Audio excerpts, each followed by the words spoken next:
नमस्कार मित्रांनो, महाराष्ट्राच्या राजकीय तापमानामध्ये प्रचंड वाढ झाली असून शिवसेना उद्धव बाळासाहेब ठाकरे पक्षाचा भाजपला जोरदार धक्का. ठाकरेंची रणनीती आली कामाला. तर अनेक वर्षांपासून भाजपच्या ताब्यात असलेला आणि शिंदेंच्या जवळ असलेला गड उद्धव ठाकरेंनी अखेर जिंकला. मुंबईसह महाराष्ट्राच्या राजकारणात उद्धव ठाकरेंचा पुन्हा एकदा वर्चस्व. सविस्तर बघूया उद्धव ठाकरेंनी कसा मिळवलाय प्रचंड मोठा विजय. तर या भागात सगळी समीकरणं अखेर बदलली. मित्रांनो, सुप्रीम कोर्टाच्या निकालाच्या अगोदरच महाराष्ट्राच्या राजकारणामध्ये नवनवीन प्रतिक्रिया उमटू लागल्या असतानाच उद्धव ठाकरेंचा हा विजय मात्र महाराष्ट्राचं लक्ष वेधून घेत आहे. मुंबईसह राज्याच्या वेगवेगळ्या झालेल्या या निवडणुकांमध्ये उद्धव ठाकरे यांनी अतिशय जबरदस्त विजय प्राप्त केलाय. मुंबई शहरामध्ये प्राप्त केलेला हा विजय आज सकाळीच ठाकरेंच्या शिवसेनेने अतिशय मोठा विजय मिळवल्यामुळे मुंबईत सगळीकडे आनंदाचे वातावरण होते. जवळजवळ 18 पैकी 17 जागी उद्धव ठाकरेंचा दणदणीत विजय झाल्यामुळे ठाकरेंच्या शिवसैनिकांनी मुंबईत प्रचंड जल्लोष केलाय. महाराष्ट्राच्या राजकारणामध्ये पुढच्या आठवड्यामध्ये महानगरपालिका निवडणुका जाहीर होतील आणि त्यावेळेस मात्र ठाकरेंविरोधात इतर सगळेच राजकीय पक्ष मैदानामध्ये उतरले दिसतील. मग सुरू होईल दोन ठाकरेंच्या अस्तित्वाची शेवटची लढाई. त्या अगोदर मिळवलेला मुंबईतला हा 17 जागांवरचा विजय अतिशय महत्वाचा ठरू शकतोय. नेमका कुठे मिळाला विजय, नेमकं घडलंय काय, पुढच्या अवघ्या 2 मिनिटांमध्ये मुंबईमध्ये पुन्हा एकदा ठाकरेंचा वर्चस्व. कोकणात देखील ठाकरेंची जादू चालली. मित्रांनो, बघूया अतिशय महत्वाची अपडेट.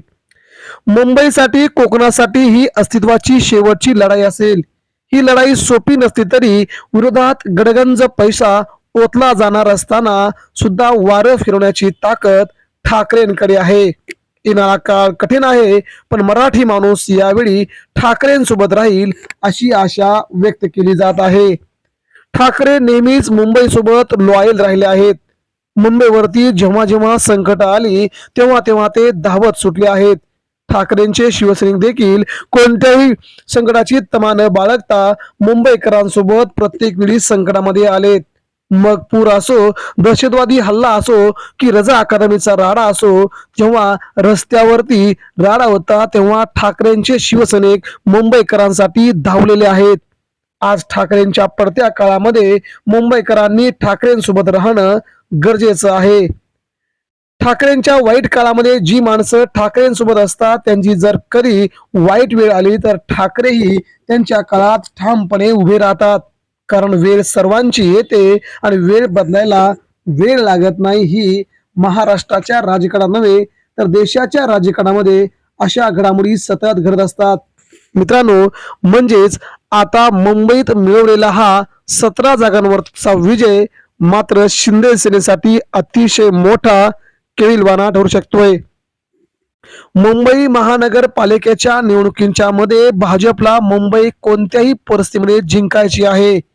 ही मुंबई महानगरपालिका भाजपला जिंकून त्या ठिकाणी गुजराती मारवाडी महापौर बसवायचा आहे, तर मुंबईत ठाकरेंना मराठी महापौर बसवायचा आहे. मग आता ही लढाई मराठी विरोधात परप्रांतीय अशी करण्यासाठी भाजपा कामाला लागले आहे. भाजपा म्हणते की मुंबईमध्ये आम्हाला हिंदू असलेला महापौर बसवायचा. याचा अर्थ मराठी माणूस तर नाहीच, परंतु उत्तर भारतीय आणि गुजराती मारवाडी यांच्या हातामध्ये मुंबईची सूत्र आम्हाला द्यायची आहेत असा थेट भाजपने आता इशारा महाराष्ट्राला दिलाय.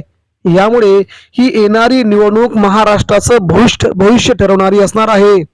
शिवसेना उद्धव बाळासाहेब ठाकरे प्रणित काल झालेल्या रेल्वेच्या निवडणुकांमध्ये मुंबई येथील दादर, परेल, छत्रपती शिवाजी महाराज टर्मिनस या भागातील निवडणूक 2025 परिवर्तन पॅनलने इथे आपला दमदार विजय प्राप्त केला आहे. मुंबई ही ठाकरेंची कशी आहे, मुंबईवरती ठाकरेंचं अधिराज्य कसं आहे हे या निवडणुकीने पुन्हा एकदा जाहीर केलं आहे. उद्धव ठाकरेंच्या या पॅनलने मुंबईमध्ये प्रचंड मोठा विजय मिळवला आहे. परिवर्तन पॅनलचा मुंबईमध्ये 18-1 अशा मोठ्या फरकाने विजय झाल्याबद्दल सगळ्या उमेदवारांचं उद्धव ठाकरेंनी प्रचंड मोठं कौतुक केलंय. या उमेदवारांनी मुंबई येथे मातोश्री ठिकाणी उद्धव ठाकरेंची भेट घेतली. इथे उद्धव ठाकरेंची भेट घेतल्यानंतर आगामी काळात देखील ठाकरेंनी या सगळ्या विजेत्या उमेदवारांना शुभेच्छा दिल्यात. मात्र या ठिकाणी भारतीय जनता पार्टीचं एकनाथ शिंदेची शिवसेना, अजित पवारांची राष्ट्रवादी काँग्रेस पार्टी यांनी पुरस्कृत केलेली आघाडी विरोधात परिवर्तन आघाडी ठाकरेंची अशी थेट लढाई झाली होती. परंतु एकीकडे उद्धव ठाकरे आणि राज ठाकरेंची युती तर दुसरीकडे महायुती सत्ता असताना झालेला त्यांचा दारुण पराभव हा आगामी काळामध्ये मुंबईच्या निकालाची चुणूक दाखवतोय हे आता जवळजवळ निश्चित झालंय. मुंबईवरती अधिराज्य गाजवायला गेली 30 वर्ष तन मन रोखून काम करावं लागतं. प्रत्येकाच्या मुंबईकरांच्या संकटामध्ये सामील व्हावं लागतं. सुखदुःखाच्या वेळी मुंबईकरांना आपलंसं करावं लागतं. या निवडणुकीवरून पुन्हा एकदा स्पष्ट होतंय. मुंबई महानगरपालिकेच्या निवडणुका उद्धव ठाकरेंसाठी, राज ठाकरेंसाठी करो या मरो आहेत. त्याहीपेक्षा मराठी माणसांना जर मुंबईमध्ये इथून पुढे राहायचं असेल, वागायचं असेल तर मराठी अस्मितेच्या मुद्द्यांवरती सरसकट मराठी उमेदवारांनी, मराठी मतदारांनी उद्धव ठाकरेंना जवळ करणं खूप गरजेचं आहे. अन्यथा मुंबई ही महाराष्ट्राच्या ताब्यातून निसटू शकते, मुंबई ही गुजरातला देखील जोडू जाऊ शकते असा थेट आरोप आदित्य ठाकरे यांनी केलाय. त्यामुळे येणाऱ्या मुंबई महानगरपालिकेच्या अगोदरचा हा मुंबईत रेल्वे सेवेतला मिळवलेला आजचा उद्धव ठाकरेंचा दणदणीत हा विजय आगामी काळामध्ये खूप मोठी राजकीय समीकरणं ठरवू शकतोय. मित्रांनो, ही राजकीय समीकरणे ठरवताना उद्धव ठाकरेंना मात्र याचा खूप मोठा फायदा होईल. कारण की आता निवडणुकीला फक्त 1 महिना बाकी असतानाच ठाकरेंच्या सेनेनं परिवर्तन पॅनलनं मिळवलेला हा विजय केंद्रात भाजपला, राज्यात भाजप शिंदेना देखील अतिशय महागात पडू शकतोय. मित्रांनो, ही निवडणूक साधी सुधी सोपी नव्हती.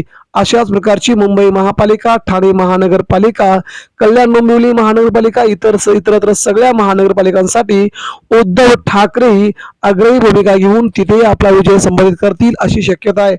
परंतु सध्या मुंबई वाचवायची असेल तर आजच्या या विजयासारखाच मुंबई महानगरपालिकेमध्ये विजय मिळवून उद्धव ठाकरेंच्या, राज ठाकरेंच्या हातामध्ये मुंबई महापालिका देणं हे मराठी माणसांचं आद्य कर्तव्य असल्याचं मुंबईतील समाजसेवक आता म्हणू लागलेत. मित्रांनो, आपणास काय वाटतंय? मुंबई महानगरपालिका ठाकरेंच्या ताब्यात राहावी की भाजपच्या ताब्यात राहावी याबद्दल आपल्या प्रतिक्रिया आमच्यापर्यंत पोहोचवा.